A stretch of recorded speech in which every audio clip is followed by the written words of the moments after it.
maka dipertemukan di Jabal Rahmah. Okey, baik, inilah kawasan Arafah, sebelah kanan sebelah kiri kita, yang mana pada hari ini tak ada kemah satupun. Tapi Masya Allah, pada 9 Dzulhijjah Arafah ini menjadi putih. Bahkan pada hari Arafah tiada hari yang paling afdal, tiada hari yang paling istimewa kecuali pada hari Arafah. Allah menurunkan malaikat, Allah membuka pintu taubat, Allah membuka pintu langit pada hari Arafah. Ya, pada hari Arafah seluruh jamaah haji bersimpuh mengadu kepada Allah, membersihkan diri kepada Allah, ya, yaitu pada 9 Dzulhijjah. Maka dari itu kalau kita berada di Malaysia, kita tidak melakukan haji, maka kita digalakkan, disunatkan untuk berpuasa pada hari Arafah. Jadi apabila kita berpuasa pada hari Arafah, maka dosa yang akan datang dan dosa yang lepas akan dihapus oleh Allah Subhanahu wa ta'ala. Alhamdulillah, inilah padang Arafah. Tapi kata Nabi, meskipun kita melakukan umrah, ya, karena umrah ke umrah yang lain adalah penghapus dosa. Jadi kalau kita melakukan umrah, kata Nabi, kita sama dengan kita melakukan haji, tapi dinamakan haji kecil. Okey, kalau kita melakukan haji, yaitu dinamakan haji besar, karena rukun haji dengan rukun umrah yaitu sama. Okey, kalau rukun haji ada 6 tambah 1 je, yang lain sama pekerjaan tersebut. Yang pertama, kita melakukan niat, kita ukuf di Arafah, kita melakukan tawaf, melakukan sa'i, bertahallul tertib, yaitu ada 6 rukun haji kalau haji. Tapi kalau rukun umrah ada 5.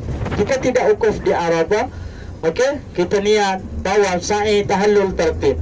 Tapi meskipun kita melakukan umrah, ya, yaitu juga ada tempat yang mustajabah, ada tempat yang dikabulkan oleh Allah, yaitu di Multazam, makam Ibrahim, Hijr Ismail, ya, insyaAllah. Jadi alhamdulillah, kerana kita melakukan umrah ke umrah yang lain, yaitu penghapus dosa. Dan setelah kita melakukan umrah, ya, falam yarfus walam yafsud raja'a ka yaumin waladathu ummuhu. Jadi ibaratkan bayi yang baru lahir dari rahim ibu. Masya Allah. Sekarang ni grup grup 5 dengan Travel Hidayah sama dengan bayi yang baru lahir, ya, Masya Allah. Jadi itulah pelaksanaan ibadah wukuf setelah tergelincirnya matahari. Okey, setelah tergelincirnya matahari sehingga terbenam matahari. Karena di Arafah separuh hari sahaja, dan setelah terbit matahari selesai dan bertolak untuk melaksanakan wajib haji yang pertama, yaitu menuju ke Musdalifah. Jadi sebetulnya ini adalah renungan untuk melaksanakan ibadah haji, melaksanakan ibadah wukuf. Jadi yang kenapa itu dinamakan Arafah? Okey, karena itu ada 3 unsur. Yang pertama, setelah Nabi Ibrahim alaihissalam diperintahkan oleh Allah Subhanahu wa taala untuk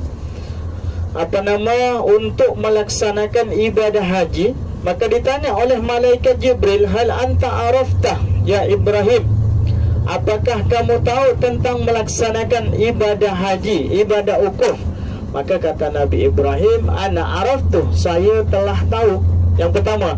Yang kedua, kenapa dinamakan Arafah? Karena setelah Nabiullah Adam diasingkan selama 200 abad, maka dipertemukan di Jabal Rahmah, perkenalan kembali, ya, pertemuan Adam dan Hawa, sehingga dinamakan Arafah. Dan yang terakhir, yang ketiga, kenapa dinamakan Arafah? Karena setelah dibangkitkan dari alam kubur, maka kita dipertemukan di padang mahsyar. Jadi padang mahsyar dalam riwayat mengatakan yaitu berada di Arafah, ya. Jadi alhamdulillah, syukur kepada Allah Subhanahu wa taala. Itulah destinasi kita yang pertama, ya, yaitu ke Arafah.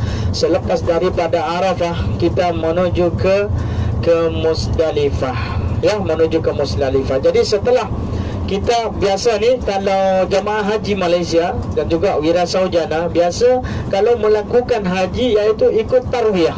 Bermakna tarwiyah pada 8 Dzulhijjah kita berada di Mina, ya, berada di Mina. Dan selepas pada 8 pada pagi 9 Zulhijjah, iaitu kita bertolak ke Arafah untuk melaksanakan ibadah ukhuwah. Ya, jadi karena haji Rasulullah pun ikut tarwiyah, bermakna tarwiyah ni mengumpulkan makanan, minuman, ya, iaitu ataupun mengumpulkan air, iaitu di Mina, ya, iaitu di Mina. Kalau ikut tarwiyah lah, tapi sama tak ikut tarwiyah, tapi kalau kita nak dapat sunnah daripada Nabi, kita ikut tarwiyah, ya, insyaAllah. Jadi moga-moga para jemaah, para hadirin dan hadirat, ya, di tahun yang akan datang kita dijemput sebagai tetamu haji, insyaAllah. Amin amin ya rabbal alamin. Jadi alhamdulillah, syukur kepada Allah Subhanahu wa taala. Insyaallah destinasi kita terusnya kita akan menuju ke ke Musdalifah. Okey, di Musdalifah ni kita separuh malam sahaja selepas daripada Arafah, terbit matahari, lepas solat terbit matahari menuju ke Musdalifah. Dan kalau ikut kita ikut sunnah Nabi, okey, maka kita solat jamak takhir di Musdalifah. Ya, dan Nabi di waktu berada di Arafah, Nabi berdoa kepada Allah, sesiapa yang datang ke Arafah, hamba-hambaku ataupun umatku, maka dikabulkan permintaan Nabi di waktu Nabi melakukan haji, ya. Maka ada satu permintaan yang ditolak oleh Nabi, ya, oleh Allah. Doa apa tersebut? Yaitu dosa dengan hamba yang lain. Hak orang lain tak akan diampunkan, tapi Nabi tetap berdoa. Okey, Nabi tetap berdoa sehinggalah ke Musdalifah. Okey, dan tempat Nabi doa diterima ataupun dikabulkan oleh Allah, yaitu di Masjid Masy'aril Haram. Ya, hak orang lain, dosa dengan hamba yang lain, yaitu diampunkan oleh Allah di mana? Yaitu di Musdalifah. Nanti kita akan tunjuk tempat Masjid Masy'aril Haram, dan di sebelah kanan ni ada tembok, tapi tak semacam tembok Cina, ya, sebelah kanan.